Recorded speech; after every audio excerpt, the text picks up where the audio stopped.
please be seated. Okay, the next case on the docket, Papa versus Department of Homeland Security, is submitted, and we'll take up Knife Rights versus Bonta.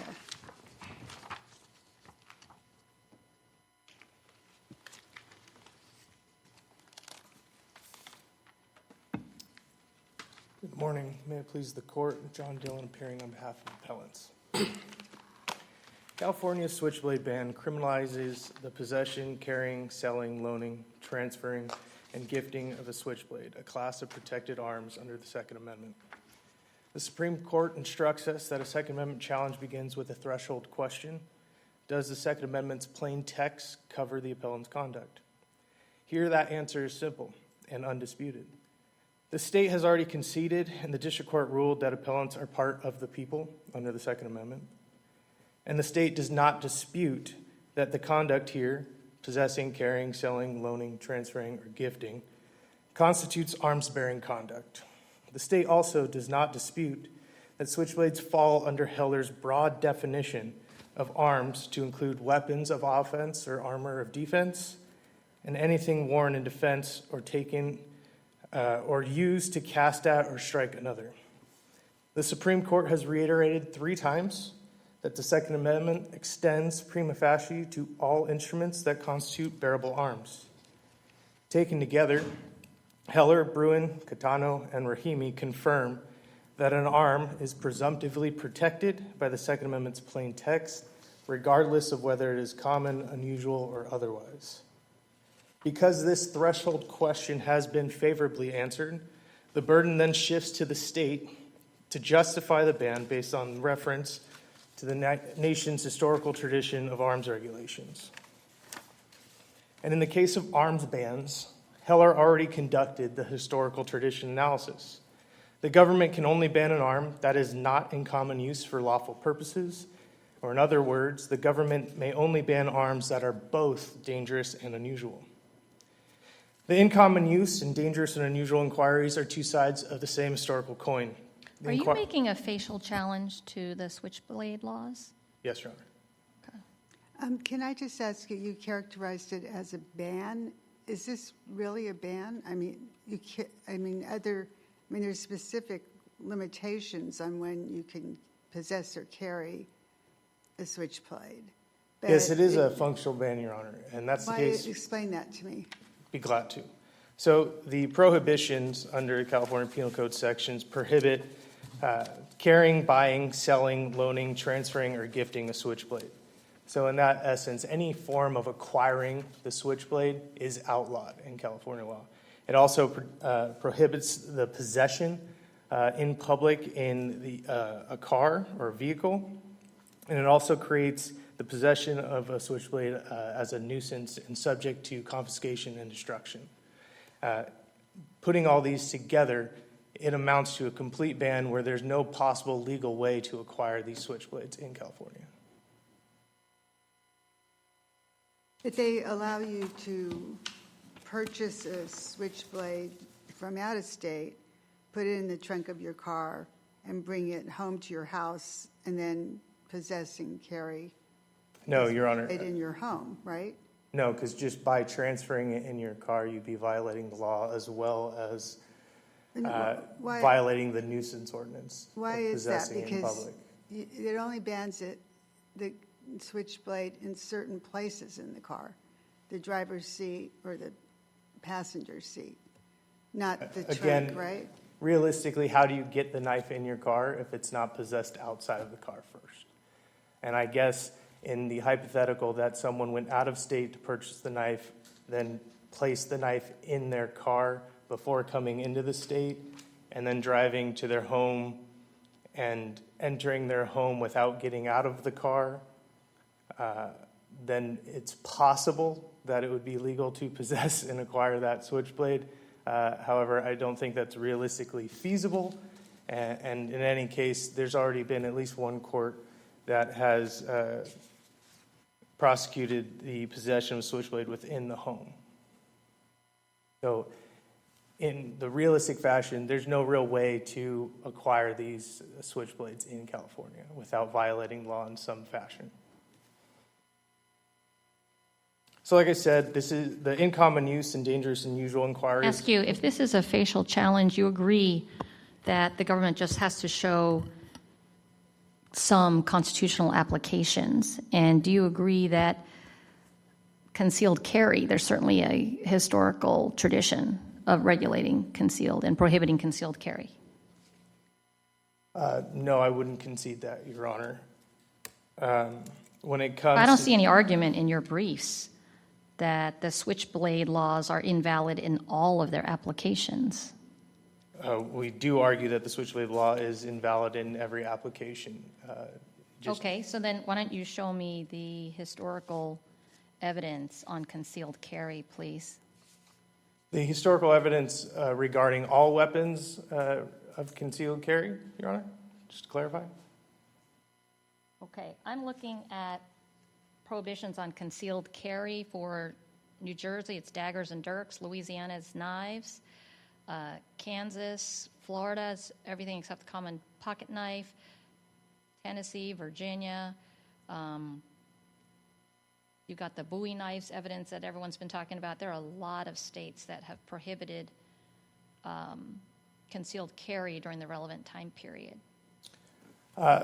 I would respectfully disagree with the relevant time period. The states that have imposed concealed carry restrictions on any type of knife, I'll summarize it in this fashion. During the colonial period, there's no ban on the possession of any kind of knife of any kind. Through the 1800s, there was one sales restriction in 1838 in Tennessee that prohibited the sales of Bowie knives, but it still allowed for the possession and carry of those knives. In 1881, there was another sales ban on Bowie knives in Arkansas. But that came well after 1870 and actually 1881. Now, the remaining concealed carry restrictions that were applied throughout the states, most every one of them was applied after 1870. They applied mainly to Bowie knives, although there were other types of knives that were described as fighting knives, like Arkansas toothpicks. So in your view, there is no restriction, no regulation on switchblades that would ever be constitutional? That's With regard what to I'm concealed hearing. carry? Well, let's do both. In your view, is any regulation of a switchblade ever constitutional? Regulation may or may not be. I don't have a regulation in front of me, and we're not challenging a mere regulation. We're challenging an outright ban, Your Honor. But you're saying concealed carry you think is unconstitutional. A prohibition on concealed carry of a switchblade is unconstitutional. Is that your position? An outright prohibition on concealed carry. Again, this is something we can't take the prohibition in a whole, separate it out, and only apply concealed carry. It's a ban on all carry. Okay, but that's not my question. Is it your position that solely a concealed carry ban for switchblade knives is unconstitutional? Nothing else, just concealed carry? Again, a switchblade ban solely on concealed carry would have to be justified by the government under the historical tradition that the arm is both dangerous and unusual or not in common use. And in your view, it could lawful never meet that. purposes. It could never meet that requirement, correct? I believe that under the historical analysis, both the Heller's common use and dangerous and unusual, and if you were to go and review all of the restrictions that were ever applied to knives in general, that there is no support for an outright ban. No. But you keep changing. I'm not It's saying not outright outright ban of ban. concealed I'm saying, carry. But again, okay, that's so for a you, hypothetical. no concealed carry ban would ever be constitutional because it can't meet the requirements. Again, Okay.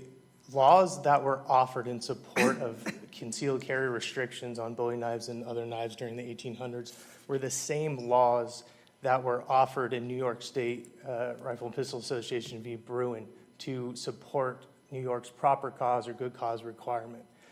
The court in Bruin stated that these concealed carry restrictions were not sufficient evidence to support New York's ban through their proper cause requirement. As such, I don't think that those same restrictions would be supportive of an outright ban on switchblades as we have before us today, and also an outright ban on concealed carry hypothetical that the court offers. What do you make, again, on the ban question, what do you make of the fact that the switchblade regulations provide a procedure for confiscating and destroying switchblades in some circumstances, but also provide for them to be returned to their lawful owners? That Again, must mean that there's some people who are lawfully entitled to possess switchblades in California. Again, the record is completely devoid of a situation like that ever happening in the history of California. So, again, theoretically, it may be possible to come up with some legitimate means. However, applying the law as it's written, there's no means that would allow, no exception that would allow someone to get their switchblade back. I mean, in fact, transferring of switchblades is illegal per the Penal Code. So just the transfer of the switchblade back to the person would arguably be illegal under the law.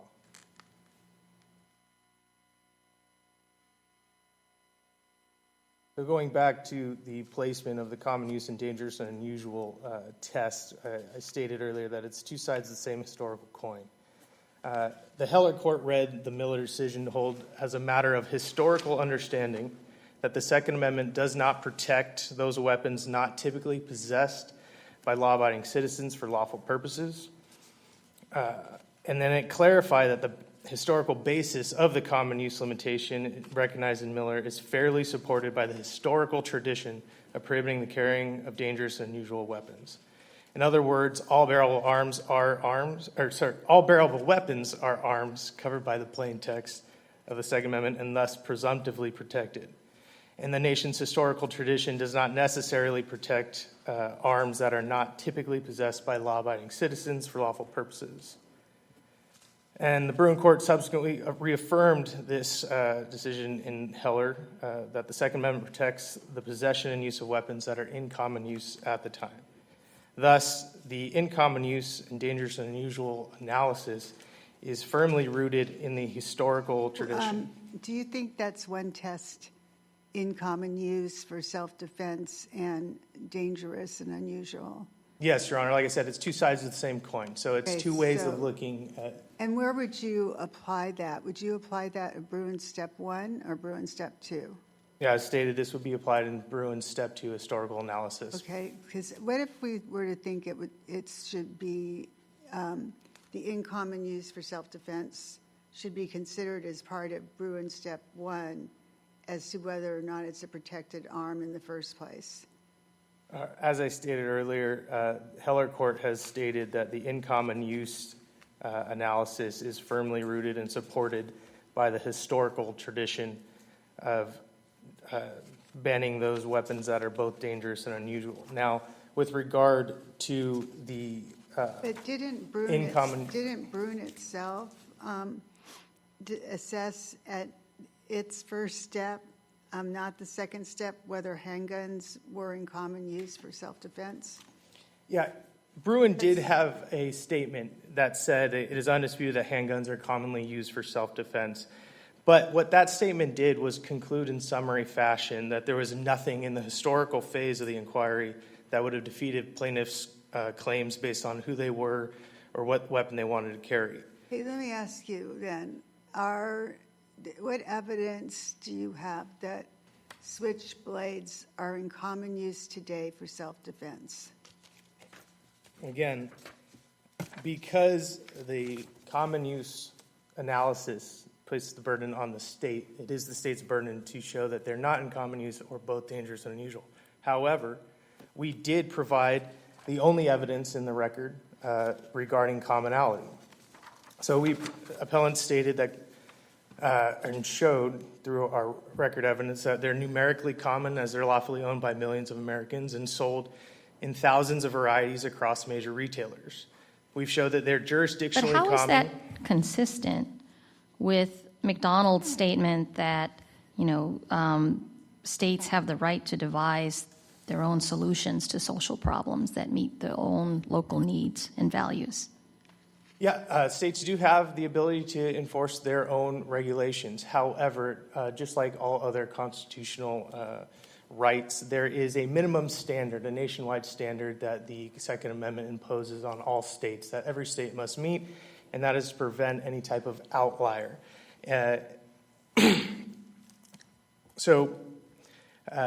When Heller considered the DC's ban on handguns, they stated that handguns are a product of the people nationally. They considered their lawful use nationally. They didn't consider the common use of handguns in DC. At that point, DC had already banned handguns for a number of years. So there would be no common use of handguns in DC. So applying a common use standard with relegated to only the state issuing the ban would not be consistent with Heller. On the flip side, But aren't you doing the same thing? You're saying here are jurisdictions that allow it, and haven't we basically rejected that numerosity approach to showing common use?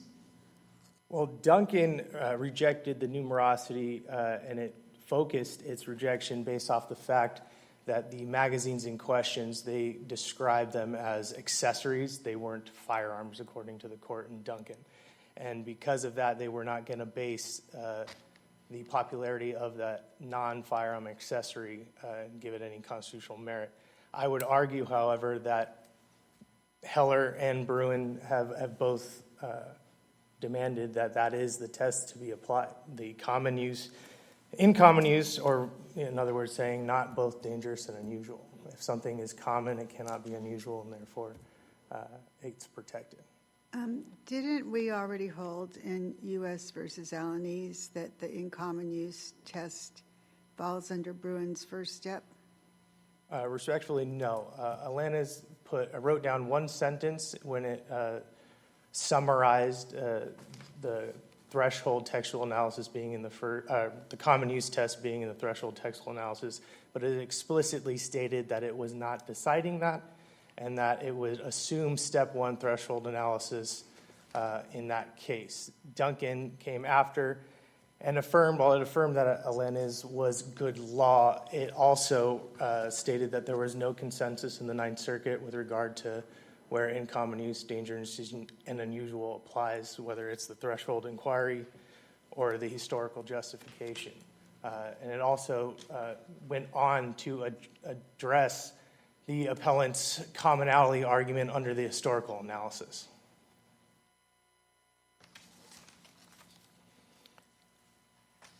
So again, I'll go back to the commonality here. We've shown that they're numerically common, jurisdictionally common, and categorically common, as they're no different from any other folding pocket knife that are legal to purchase, own, carry, and possess in nearly every state in this country.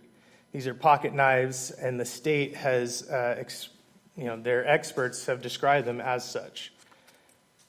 Well, they have a specific definition in the statute as to what a switchblade is. Yeah, and even in that definition, it describes them as a knife with the appearance of a pocket knife. And under any definition... But they have this spring feature or something. Yeah, but under any definition of pocket knife, a switchblade falls under that. It is a knife that folds where the blade is enclosed in the handle of the knife, and it is carried in the pocket. Okay.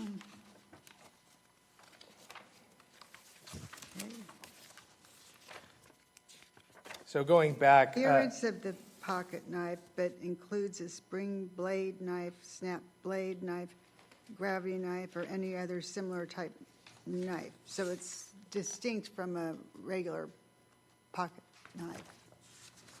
It's distinct in the sense that it has an extra spring, Which function... is what the feature is. That's the feature that makes it particularly dangerous in the eyes of California. Honestly, they've never actually argued that the spring itself makes the knife more lethal or dangerous. In fact... But they don't regulate, the state does not regulate pocket knives in the manner in which it regulates switchblades. Yeah. Okay. You concede that? Regular pocket knives are not, folding manual or assisted opening pocket knives are not prohibited under California law, yes. Counsel, if I could ask you a question on that point.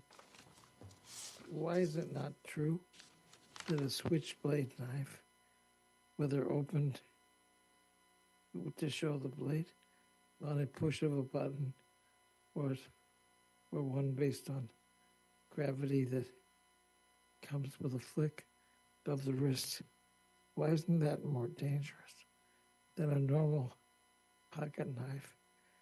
Because the blade can be deployed almost instantaneously. It gives no warning to a person who might be attacked. Yes, appellants had shown in the record that the speed of opening a switchblade is no different than the speed of opening an assisted opening blade or assisted opening knife that is legal in California. We have a video demonstration showing switchblade versus assisted opening. They open at the same time. And in fact, the speed of opening has never been argued by the state on this record that is what makes it more lethal or dangerous in any way. The state argues that these arms are not, quote, suitable for self-defense. And in support of that claim, they offer expert testimony who quite literally just expressed his opinion that he prefers to use a fixed blade knife as opposed to a switchblade knife in self-defense. His critiques of switchblades don't ever claim that a switchblade is more dangerous to the public or dangerous to the public at large. There's no claim that there's any type of uniquely dangerous feature of a switchblade knife that causes devastating harm. There's no claim or evidence that switchblades are particularly capable of unprecedented lethality. There's no evidence or claim that switchblades pose exceptional dangers to innocent civilians. The state's own expert admits that switchblades are not any public threat. There's also no claim or evidence that switchblades are associated with mass casualty events. No evidence or claim that switchblades facilitate criminal violence at higher rates. There's no data suggesting that they are disproportionately used in crime. And there's no claim or evidence that a switchblade has ever even been used in a crime in California in this record. Let me ask you, you said manual knives and regular pocket knives are not covered by this switchblade law. Do you agree? What about manual switchblades? Respectfully, Your Honor, there is no such thing as a manual switchblade. Okay, you don't think they exist? They factually do not exist. The reason a switchblade is defined as a switchblade is because it opens with the push of a button with the added spring. A manual switchblade, if I am interpreting the court correctly, would mean that you have to manually open the knife. That would just fall under the general definition of manually opening, folding pocket knife. Okay, so folding knife, you agree, is not covered? By this prohibition, no. Generally, Okay. folding knife. Swiss Army utility knife, not covered? No. Okay, so this, by any type of mechanism whatsoever, you understand that to mean like a spring? That's the language from the definition of switchblade knife, from Penal Code 17235. Yes, the addition to a spring when it comes to switchblade knives, but switchblade knives also include the definitions of gravity knives and what are commonly referred to as butterfly knives as well under the definition. So it prohibits all of those. A gravity knife or a butterfly knife doesn't have an extra spring, but they're still regulated as switchblades and prohibited under California law.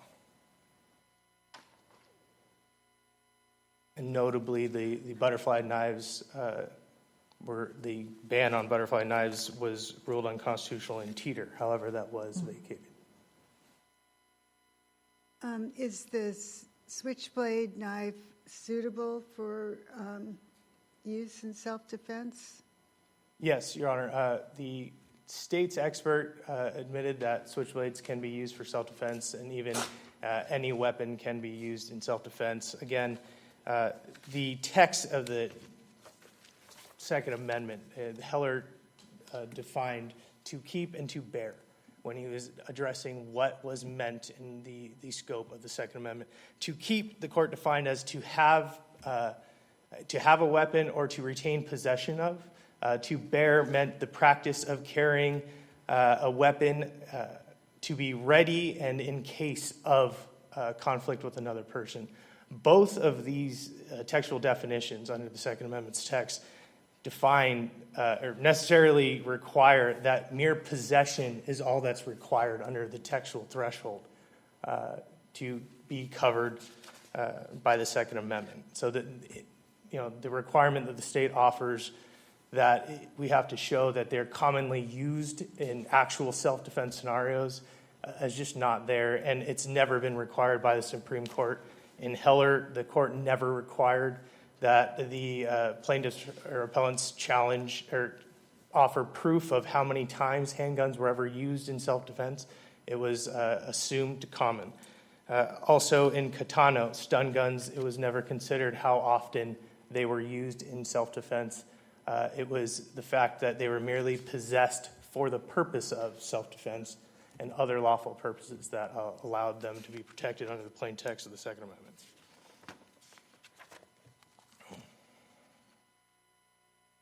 I'd like to also point the court to the fact when we're discussing the placement of the threshold, I know the state and the court has mentioned the Alanis and Duncan case.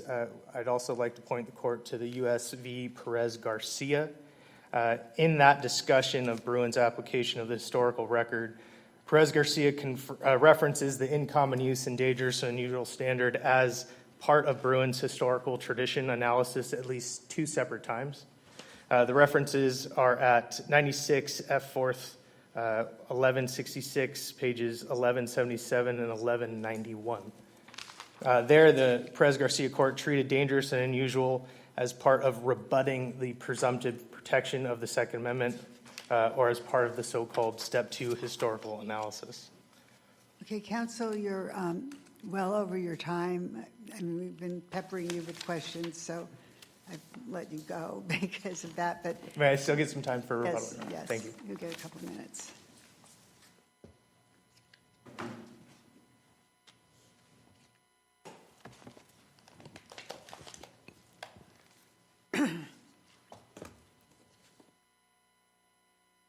Good afternoon, and may it please the court. Katrina Uehara for the California Attorney General.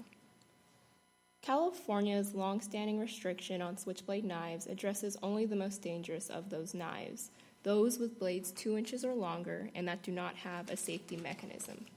The district court correctly held that plaintiffs failed to satisfy their burden at Bruin's threshold stage because they failed to prove that the subset of knives at issue are in common use for self-defense. Can I ask you, there's a lot of language in Heller and Donald and even in the Ninth Circuit case, FIOC, that it has to be possessed for lawful purposes. And in some instances, I agree, they say like self-defense or most notably for self-defense. But why should the common use be limited to self-defense rather than lawful purposes? Your Honor, so we certainly do get the for lawful purposes language from cases like Heller and cases that specifically predate the Bruin framework. Bruin itself, though, uses the phrase in common use for self-defense. And when Bruin uses that language, it uses it at the first step of the textual analysis before it finds that the petitioners in that case, that their claim was presumptively protected under the Second Amendment. And I think a finding that, I'll say, we have this Ninth Circuit case that says commonly possessed by law-abiding citizens for lawful purposes. That's FIOC v. Sunnyvale. Is that no longer good law then? Your Honor, Are you asking us to? so we don't think this court needs to overrule FIOC for Sunnyvale, and we think FIOC is actually particularly helpful because when we're also discussing the dangerous and unusual analysis, FIOC actually puts dangerous and unusual at the first step of the Bruin framework. Now, but returning back to common use, Your Honor, not only does Bruin place in common use for self-defense at the first step of the analysis, this court's precedent in United States v. Alanis, which Judge Wardlaw referred to, also places common use at the first step of the analysis, and when it does, it uses the phrase in common use for self-defense. And that finding that common use is at the step 1 of the inquiry, and that it's for whether or not an arm is in common use for self-defense, This is consistent with other circuits as well. There are 5 other circuits to address this issue, and they've all put common use at the first step of the analysis. And similarly, the circuits who have addressed whether or not common use is for lawful purposes as opposed Can I to ask you, for why does self-defense. common use require showing the weapon was actually used in a specific incident for self-defense? Because you have all this language about, the Second Amendment does not protect those weapons not typically possessed by law-abiding citizens. Right to possess and carry weapons in case of confrontation. None of those actually say you have to actually have used it in self-defense or need evidence that it was actually used in self-defense. I think we get the requirement that this weapon needs to be actually used for just self-defense from that language, whether or not a weapon is in common use for self-defense. Now, I think in Heller and in Bruin, in some ways the Supreme Court has had it easy. But they say because- possessed. I mean, if you look at FIOC, if you look at Heller, they say possessed. They don't. I mean, I agree with a lot of these cases. There's a lot of different language. But they clearly do say possessed for lawful purposes and not just used. I understand Your Honor's concern with the varying language that the Supreme Court has used to describe this, but I think Bruin really just sets the rule for us, and that's in common use for lawful self-defense. And the easiest way to show that is to show that this weapon has actually been used for lawful self-defense and that it's useful for self-defense. And that language that requires a weapon to be useful for self-defense, we also get that analysis from Heller. Heller spends pages discussing why handguns are the quintessential self-defense why they're the quintessential self-defense weapon. And our usefulness analysis is an extension of that. And what's the time period of that actual use in self-defense?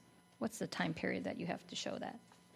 That's a great question, Your Honor. I don't think courts have I identified. think they've used the word today, Yes. commonly used in self-defense today. Yes, there's certainly also language that says in common use for self-defense today. And whether...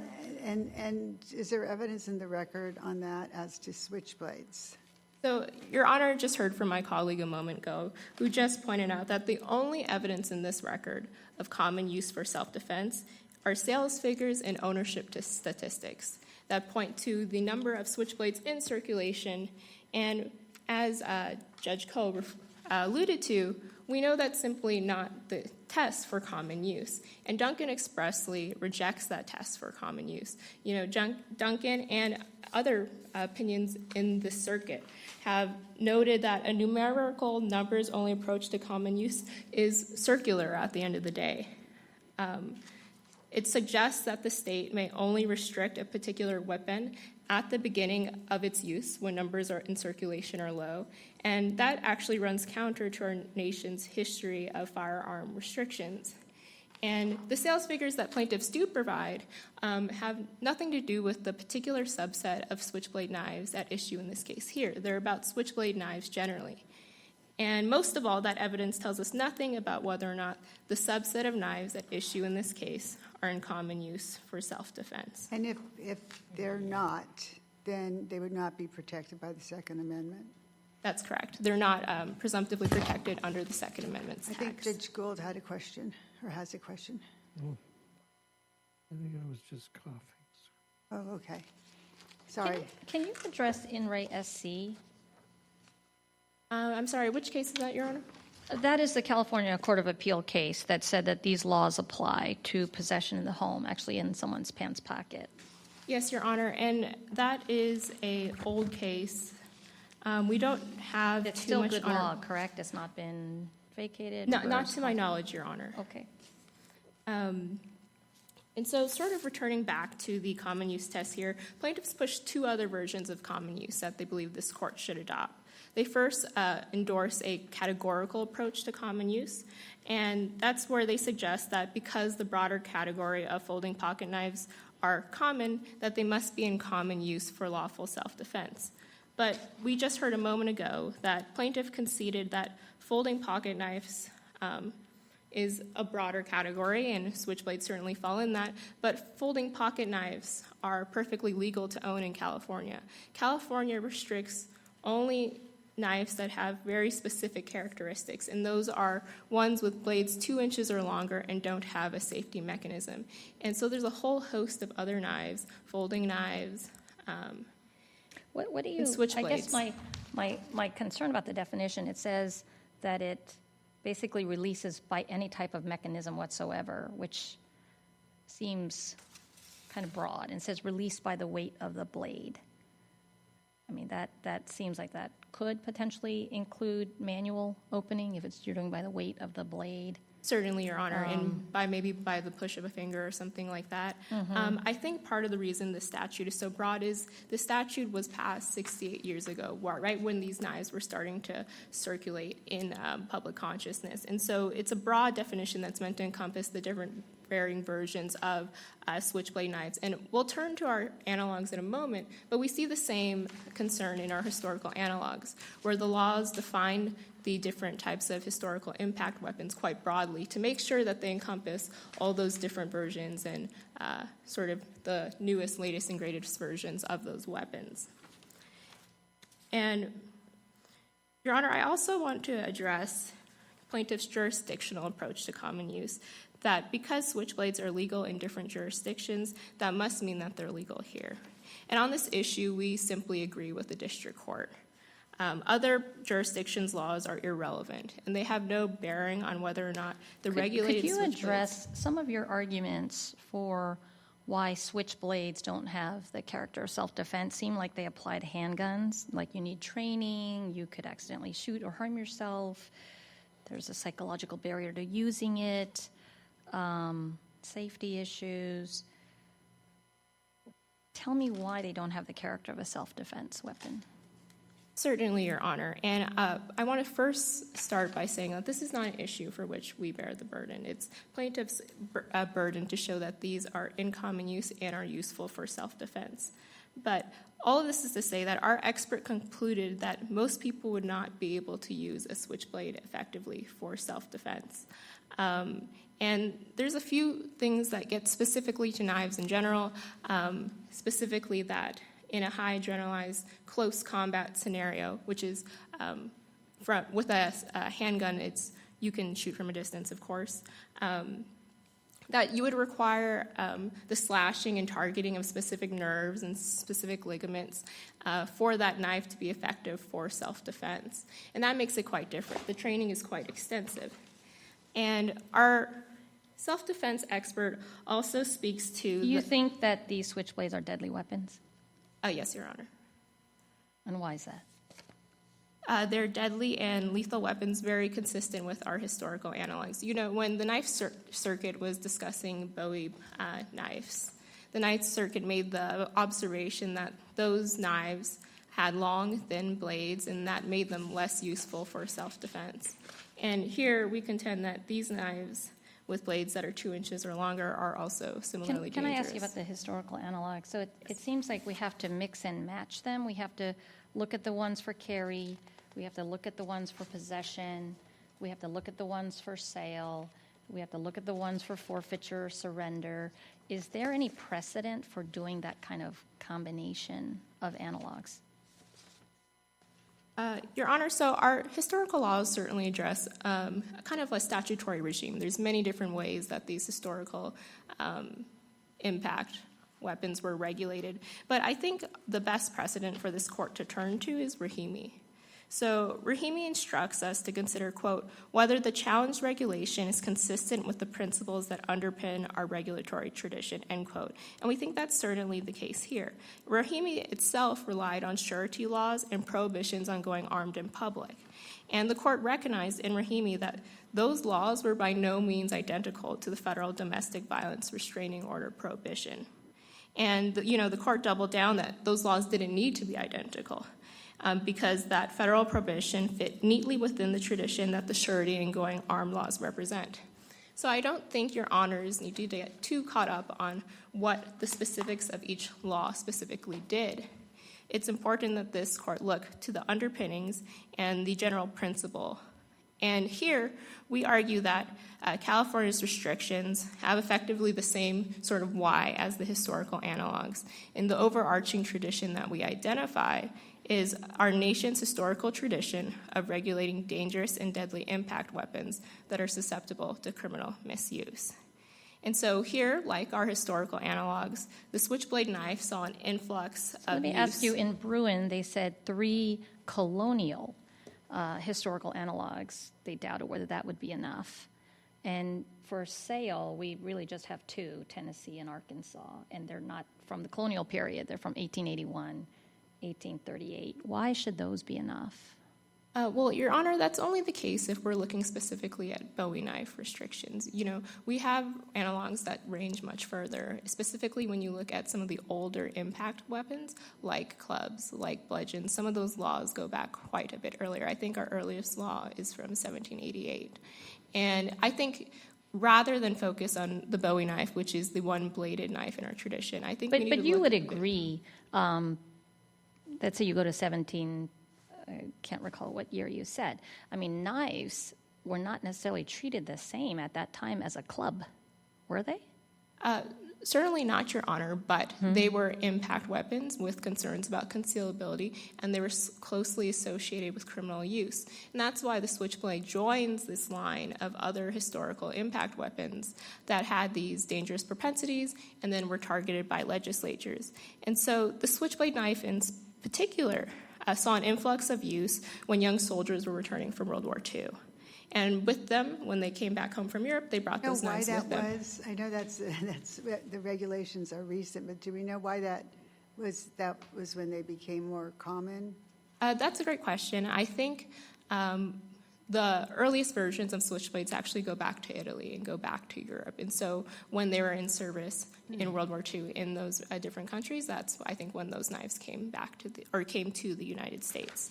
And so once those knives came back to the United States, they became quickly associated with juvenile crime.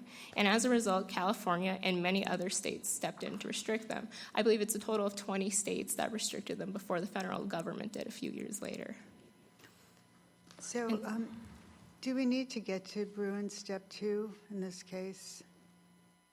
Your Honor, no. We believe at Step 1, this court can simply affirm the district court's judgment because plaintiffs haven't provided evidence that the subset of knives at issue are in common use for self-defense. Can I ask you, let's go back to In Re SC, because that does give me some pause. Section B of the statute just prohibits every person who carries the switchblade knife upon the person. Yes, Your Honor. Where do you see that the home is excluded? We don't, Your Honor. I think In Re C is a very strange case.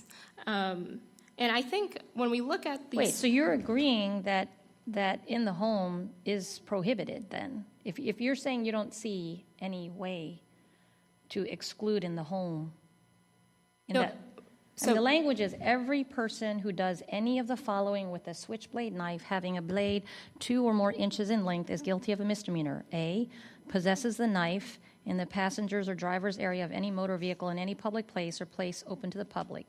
B, carries the knife upon the person. C, sells, offers for sale, exposes for sale, loans, transfers, or gives the knife to any other person. I don't see how the home is excluded there. Yes, Your Honor. That is... You agree? That is certainly our position. The home is... So the home, if you carry the knife upon your person in your home, you will have been committing a misdemeanor in this state? No, Your Honor. We think these knives, you are able to possess them In the home, for but where in the self-defense. statute does it say that? Because I don't see that in the language. It doesn't say there. that explicitly, Your Honor, but Section B carries the knife upon the person. We take that to be open and concealed carry outside of the home. Wow. Where do you see that language? Carries the knife upon the person? Yes, in subsection B. No, but I'm saying where do you see except when you're outside in the public? Where is that? I think that's implied by the fact of the nature that it's a carry restriction. And the fact that home isn't Why? explicitly There mentioned are here. public carry and concealed carry restrictions. Why is that understood that that's a public carry restriction?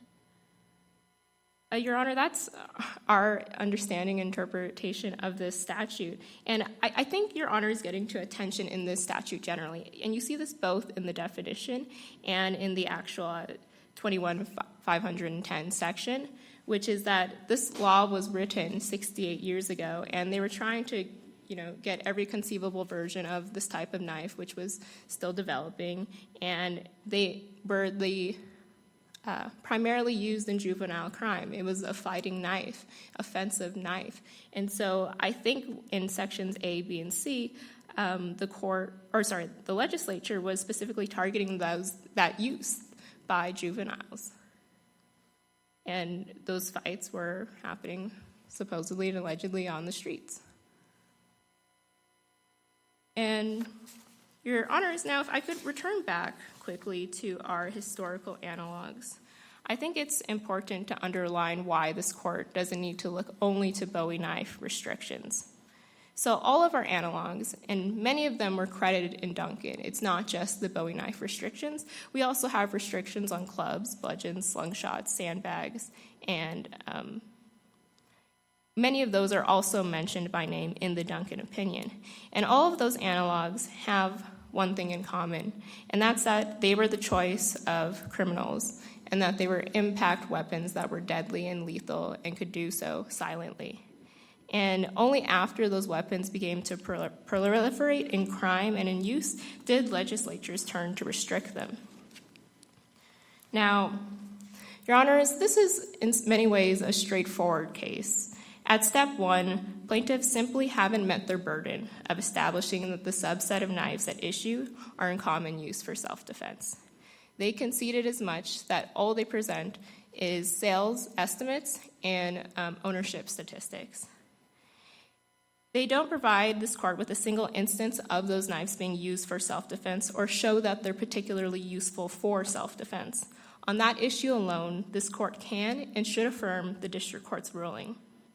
But even if this court chooses to proceed to step two... What should we make of the Supreme Court of Georgia saying that banning the possession, carrying and sale of Bowie knives was inconsistent with the Second Amendment and only allowing the concealed carry portion to be upheld? Yeah, so what should we make of that? Your Honors gets to sort of a tension with these laws, and it's something that Justice Barrett and Justice Sotomayor have discussed kind of in detail in the Rahimi concurrences, which is that historical analogs are helpful to the extent that we find an underlying historical principle that helps us tell if today's law is consistent with that tradition. But historical laws also don't necessarily tell us where the constitutional floor or ceiling is. And this case is about that, right? And so even if this court does choose to proceed to step two, and whether that's by a finding that the particular knives are arms or simply by, out of an abundance of caution, moves to step two, the state has met its burden of establishing that California's switchblade restrictions is consistent with the nation's history and tradition of regulating particularly dangerous and deadly impact weapons that are susceptible to criminal misuse. Thank you. Thank you, counsel. You can have a couple minutes. Thank you. I'll try to keep under the time this time. So first, addressing the state's claim that Bruen put this firmly in the threshold analysis, I want to go back to that comment, the one-sentence claim under Bruen. It's our position that Bruen was literally just disposing of an issue that was not in dispute in the case of Bruen. And this is evidence from the court's final sentence in that relevant passage. We therefore turn to whether the plain text of the Second Amendment protects the plaintiff's proposed course of conduct, carrying handguns publicly for self-defense. Far from implying that the in common use test applies at the threshold plain text phase of the inquiry, Bruen refutes the very argument. The court resolved entirely the question of whether the arm at issue in that case were protected by the Second Amendment, not just presumptively protected under the plain text. Bruen does not say that handguns are prima facie covered by the Second Amendment as a matter of plain text. It says that they are protected, period. And the conclusion is only possible because the Bruen court resolved the issue conclusively with respect to text and history. So Bruen did not put in common use in the textual analysis. Second, the state claims that California only bans knives or blades with 2 inches or longer and don't have a safety mechanism. But we know that that's not true because there are many manual knives that are over 2 inches with a blade length and don't have a safety mechanism in the blade. So it specifically goes after switchblades that are the standard. This under 2 inches, the only really reason that switchblades exist under 2 inches is in order to comply with the law. And I'd also argue that switchblades are not defined as a knife with a blade less than 2 inches is not defined as a switchblade under the law. Also, with regard to suitability, Heller already talked about all the many reasons why a civilian may prefer a handgun in home defense, and then it explicitly stated, whatever the reason, handguns are the most popular weapon chosen by the Americans for self-defense in the home, and a complete prohibition of their use is invalid. That was at page 629. So it dismissed all of these suitability reasons for training, what the expert believes is the best use. And with regard, if we were to apply this, then bolt-action rifles, lever-action rifles, many shotguns would not be protected under the plain text Second Amendment because they're not commonly used in self-defense, and that just would completely flip the Second Amendment over. So hunting weapons aren't commonly used in self-defense? Yeah, so weapons that have been unanimously and universally accepted as protected by the Second Amendment wouldn't be protected because they're not commonly used in self-defense, and that just doesn't work with the precedent that we have. All right, very interesting. Thank you. Thank you both for your excellent argument. I also want to thank all the entities that submitted amicus briefs to assist us in this analysis, including Everytown Law and a brief written by Bill Taylor, and the brief by Clement and Murphy, written by Aaron Murphy. Thank you very much for your helpful writings, briefings in this case. And Knife Rights versus Bonta will be submitted, and this session of the court is adjourned for today.